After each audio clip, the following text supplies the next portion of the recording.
नमस्कार, माझे नाव ओंकार सतुदळस. मला विषय आला आहे मुलगी आणि मुलगा समांतर काळाची गरज.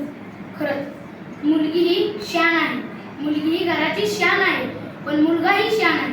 पण खरंच मुलगीला कमी समजले जातात आणि मुलाला जास्त. पण मुलगा रातभर त्याला पाहुण्याच्या इकडे जायचं म्हणलं तर त्याला एकट्याला लावतात, पण मुलीला म्हणलं की नाही. आणि मुलांना आई म्हणते, अरे बाळा तू घरात काही बसलाय, तू जा ना मित्रांशी. पण मुलीला तसे नाही. अगं तू काय करती मैत्रीण सगळं, तुला स्वयंपाक नीट जमत नाही, तुला स्वयंपाक नीट जमत नाही असं मुलीला म्हटलं जातं. खरं माझ्या बहिणीलाही दहगावची शाळा खूप लांब, म्हणून आमच्या घरचे निर्णय घेतला शाळा बंद करू. पण मला म्हणलं की लगेच म्हणली लाव. पण असं मुलींचा आणि मुलांना भेदभाव करू नका. खरं तुम्हाला वाटत असेल या महाराष्ट्रात ऐतिहासिक फक्त मुलेच आहेत, पण नाही. हे ऐतिहासिक मुले आहेत. शिवाजी महाराज आहे, डॉक्टर बाबासाहेब आंबेडकर आहे, पण तसेच मुलीही सुद्धा कमी नाहीत. पुण्यश्लोक अहिल्यादेवी पण आहे, सावित्रीबाई फुले आहे. अशी मुलांना कुठेही कमी नाहीत. खरं मुलगाही मुलीचं संरक्षण आहे, मुलगा मुलीचं संरक्षण आहे.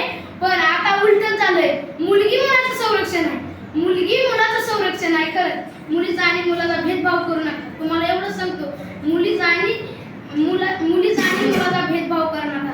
अरे असं किती जणांनी तरी स्त्री आहेत यांनी इतिहास घडून गेल्या आणि त्यांनाही कमी समजू नका.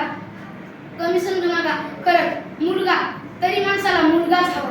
मुलगा ही वंशाचा दिवा असतो, पण मुलगी ही वंशाची पंथी असते. पण मुलगा ही एकाच घराचा दिवा असतो, पण मुलगी 2 घराची पंथी असते. 2 घरांना शाबीत ठेवणारी अशी एक पंथी असते.